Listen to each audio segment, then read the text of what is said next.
Olá pessoal, bem-vindos a mais uma aula aqui no Trocando Ideias. O tema da nossa aula de hoje é a Escola dos Análises.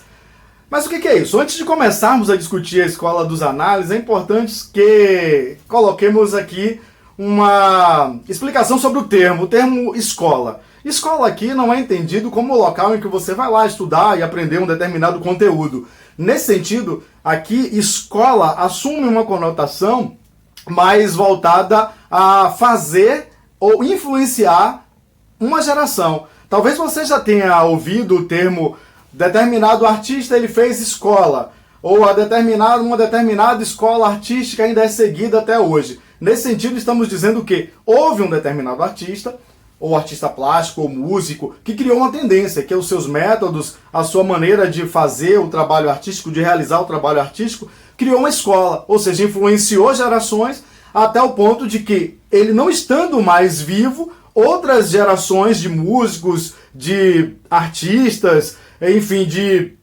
escritores, estão fazendo o seu trabalho seguindo a essa tendência. A Escola dos Análises, é preciso que a gente, ao estudá-la, compreendamos nessa perspectiva.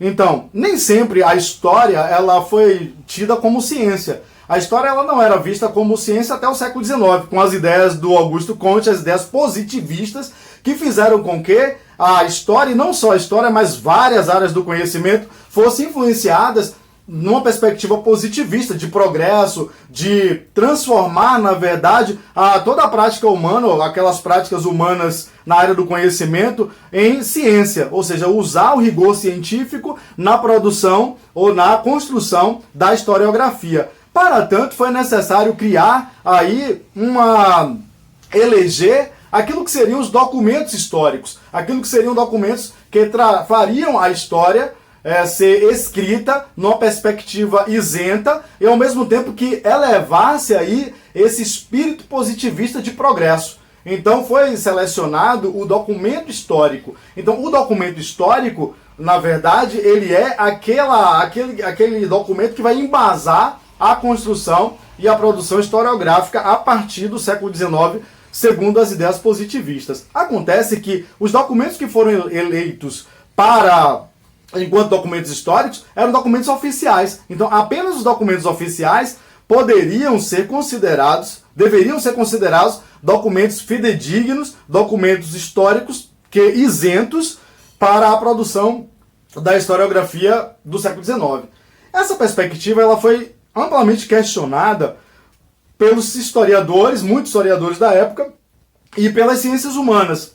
Houve aquela quantidade enorme de historiadores que pautaram e fizeram a sua caminhada, a sua trajetória historiográfica a partir dos princípios positivistas, a partir do documento histórico oficial. Mas nós tivemos, por exemplo, o Lucian Febvre e o Mark Bloch, que discordaram dessa perspectiva de uma historiografia voltada nos documentos oficiais. Então eles criaram uma revista em 1929, que era a revista dos Análises, e essa revista ela criticava duramente essa visão de uma historiografia pautada única e exclusivamente nos documentos oficiais e nas figuras de grande vulto, ou seja, uma história feita a partir dos vencedores. Então, os Análises eles propõem uma história feita a partir de todos. Nesse sentido, há uma amplificação da utilização das fontes históricas e dos documentos, porque deixa-se de utilizar apenas os documentos oficiais enquanto fontes relevantes e passa a se utilizar outras fontes. Segundo os Análises, toda a fonte e toda a documentação e todo vestígio humano que fosse digno de uma análise, eles poderiam ser utilizados para a construção da historiografia. Diários, cartas, livros, revistas especializadas, poderia se utilizar, por exemplo, filmes, uma infinidade de documentos considerados documentos históricos não oficiais e que certamente iriam fazer toda uma leitura da história na perspectiva não do vencedor, não da política, mas na perspectiva natural, na perspectiva real. Então, não uma história idealizada, mas uma história real, uma história que evidenciava ali uma maior complexidade das relações humanas no decorrer de todo o processo. Então, os análises eles têm, na sua perspectiva, a crítica à documentação tradicional como a documentação oficial como exclusiva, mas apresenta novas perspectivas de documentação histórica sem deixar de utilizar a fonte oficial. Então, os análises eles vão trazer consigo ideias de uma historiografia mais interdisciplinar, uma vez que você teria aí o cruzamento, ou melhor, a transdisciplinaridade aí entre história, geografia, filosofia, a sociologia, a economia. Então, vários recortes eles são traçados no sentido de uma compreensão melhor e mais efetiva da história.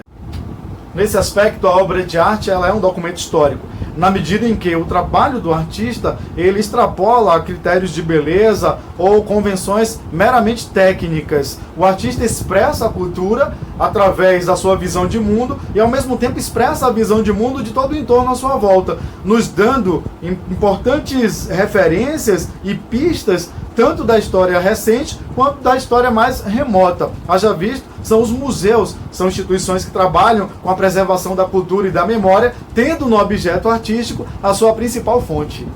Então é isso, Escola dos Análises, recomendo o livro de Peter Burke, A Escola dos Análises, que certamente vai ajudar você nos seus estudos a ampliar essa discussão e certamente ter aí a sua compreensão mais aprofundada sobre a questão. Então ficou aí, Escola dos Análises. Se você gostou, curta o nosso canal e nos siga aqui. Grande abraço e até a próxima.